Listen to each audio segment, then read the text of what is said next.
Man of masses NTR కోసం ఒకరు కాదు ఇద్దరు కాదు ఏకంగా 6 డజన్ హీరోలు రంగంలోకి దిగారు.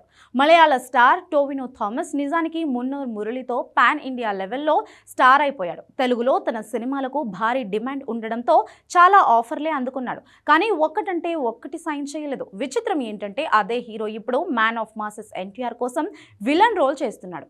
పిలిచి హీరో ఆఫర్ ఇస్తే వద్దన్న టోవినో థామస్ విలన్ రోల్కి గ్రీన్ సిగ్నల్ ఇచ్చి ఎవరికి అర్థం కాని నిర్ణయం తీసుకున్నాడు.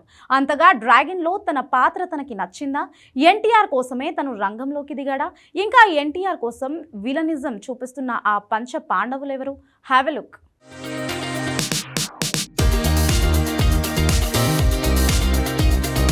Man of masses NTR movie pan India స్థాయి నుంచి పాన్ ఆసియా స్థాయికి వెళ్తోందన్నప్పుడు కొరియా, ఇండోనేషియా నటులు ఉన్నారన్న మాటలు వినిపించాయి. ఇప్పుడు జోర్డాన్, ఆఫ్రికా నటులను కూడా రంగంలోకి దింపుతున్నారు. ఇటాలియన్ విలన్లు కూడా ఇందులో కనిపించే ఛాన్స్ ఉన్నట్టు తెలుస్తుంది. అంటే వరల్డ్ వైడ్గా ఇంపార్టెంట్ క్యారెక్టర్స్ కోసం ఆయా దేశాల ఆర్టిస్టుల్ని రంగంలోకి దింపుతున్నాడు ప్రశాంత్ నీల్. అయితే మలయాళం విషయానికి వచ్చేసరికి పాన్ ఇండియా మొత్తం ఎన్టీఆర్ సినిమాలకు మార్కెట్ ఉంది, ఒక్క కేరళలో తప్ప. అందుకే అక్కడ హీరోనే డ్రాగన్లోకి తీసుకుంది ఫిలిం టీమ్. అవును, మలయాళంలో ఎన్టీఆర్ స్థాయి నటుడంటే టివినో థామస్. మున్నార్ మురళితో పాన్ ఇండియా లెవెల్లో ఓటీటీని షేక్ చేసిన ఈ హీరో మాలీవుడ్లో యంగ్ టాప్ స్టార్. అలాంటి తను డ్రాగన్లో విలన్గా నటిస్తున్నాడు. తన వల్ల మలయాళం మార్కెట్లో ఎన్టీఆర్ సినిమా చొచ్చుకుపోయే ఛాన్స్ ఉంది. ఇలా పాన్ ఇండియా మార్కెట్లో ఉన్న లోపాలను సరిదిద్దుతున్న ప్రశాంత్ నీల్ పాన్ ఆసియా కోసం కొరియా, ఇండోనేషియా నటుల్ని తీసుకున్నాడు. ఆఫ్రికా, ఇటాలియన్ నటులను కూడా రంగంలోకి దింపుతున్నాడు. మొత్తంగా డ్రాగన్లో 6 విలన్లైతే అందులో 3 ఇండియన్ హీరోలే విలన్లుగా కనిపించబోతున్నారు.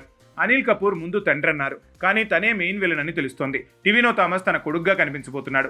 ఇక 3వ విలన్గా సుధీర్ స్పెషల్ ఎంట్రీ ఉండే ఛాన్స్ ఉందని తెలుస్తోంది. బెంగాలీ నటుడు అబీర్ని కూడా నెగిటివ్ రోల్స్ కోసమే తీసుకున్నారని తెలుస్తోంది. ఇక కొరియా, ఇండోనేషియా, ఇటాలియన్ నటుల్ని విలన్స్గా తీసుకుంటున్నారట. అక్కడ వాళ్ళు మంచి నటులుగా గుర్తింపు పొందిన వాళ్ళు అవ్వటం వల్ల అక్కడ మార్కెట్లో కూడా ఈ సినిమా ఈజీగా రీచ్ పెరుగుతుందని ఇలా చేస్తున్నట్టు తెలుస్తోంది. మొత్తానికి పాన్ ఇండియా ఫార్ములాని పాన్ వరల్డ్ మూవీ డ్రాగన్కి అప్లై చేస్తున్నాడు ప్రశాంత్ నీల్.